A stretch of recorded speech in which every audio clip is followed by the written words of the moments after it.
the founder of Alpine Media House and a member of the crew collective, which means that depending to the project, I will be producer, director, camera operator or editor. And I would say that having these multi-skills really help each other. What I mean is that if you have never been filming, maybe, especially in a mountain environment, maybe you don't realize what is possible and what it takes to do one shot or the other. So as an editor in your office, you will be complaining like, why didn't they do this angle? Just because you don't realize that it was not possible probably to shoot that angle of the action.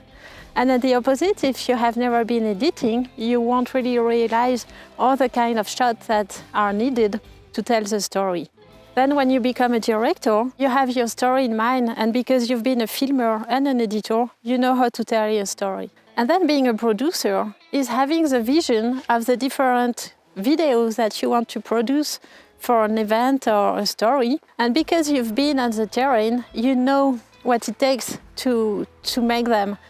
Directing a live is always a lot of pressure, whatever the topic. But I would say what is specific with directing a live of a freeride sport, of a freeride competition, is that it's not a live that you're gonna direct from a studio. You're gonna be directing from a tent set up on a mountain as close as possible to the action. You access that venue on skis, so usually at night, because you have to be ready around sunrise to start the live when it's early morning and the competition starts. And then you're gonna be sitting basically in the snow during hours.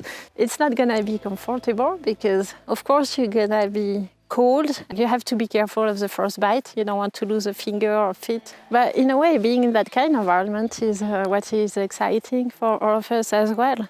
During the competition, the athletes have a start gate on top of a mountain and a finish line at the bottom.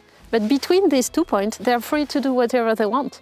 So you don't know what's going to happen and you don't know where the action is going to happen.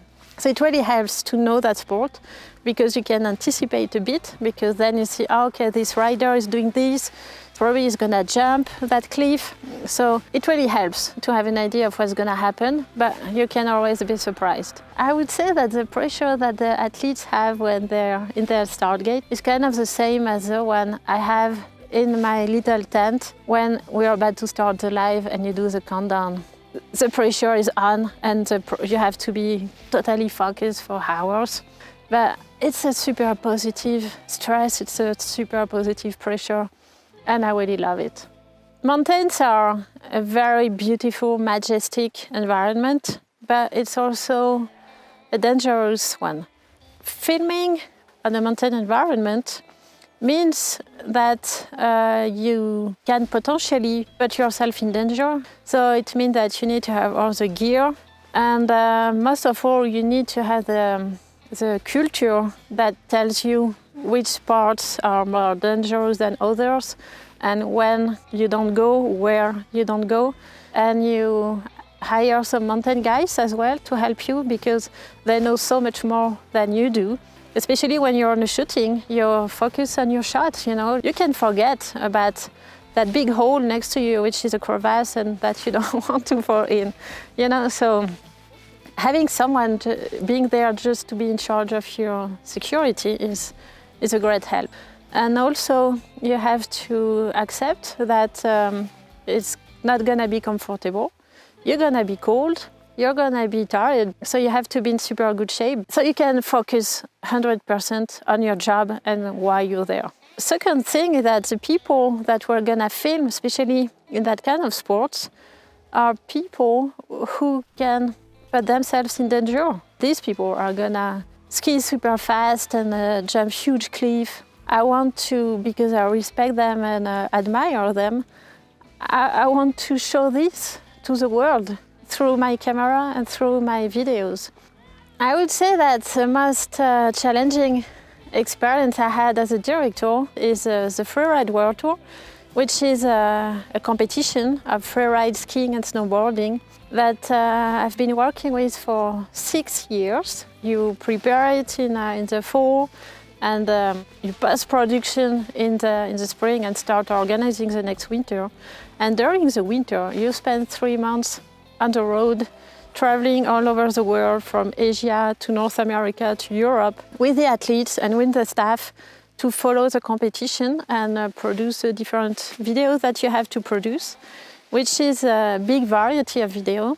So there's a live webcast that you have to set up, and you have to produce videos for television, for social media, for partners. So it's a big variety of video that you have to produce in a short amount of time, because as we know, people want to see the video right after the event happened. So you have to be super efficient, and that's a real challenge. And it's something that has been very exciting for me, because I first came as an editor and then became the producer and director of the live. So it was like very important project in my life, and it's been important, and I'm still in contact with them, because I still direct the live of the finale in Verbier for Red Bull TV, and I'm still the producer of some other smaller freeride competition. So I'm super happy to stay in that world. I stopped last year because I could enter the team of the Youth Olympic Games and then the Olympic Games, so it was a great opportunity for me. And because I was hired as a director of a special event, a heli skiing event, which took place in Pakistan. So for me, it's been a unique challenge and unique opportunity to go to that place. So depending to the project, I will be directing some live, and I will be directing some documentary. So the approach is quite different in the two, because for live, the action will take place one time. So you have to set up all your different cameras on the right position. And when it's a documentary, maybe you don't have as many cameras as you would for a live. So you have to redo the action to the different angles. So in a way, I would say the positions are kind of the same. But for one, you need a lot of cameras to cover them all. And for the other one, you need to have more time to do the same kind of shots. Directing both is, again, very complementary, because working in live means you have to work super fast, like being super efficient, and that's something that is very helpful when you're working on a documentary. If I have some advice to give to some people who would want to start working in mountain sports video production, you have to be good in your technique, because you're in a remote place. So if you have a problem with your camera, nobody will be there to help you. So you have to be good in using your tools. And you have to be well organized, so your tools are ready to use. You have to be agile to follow the constant evolution of the video and to follow what's happening on a mountain, because we're not shooting in a studio, so you don't know what's gonna happen. And probably won't happen twice.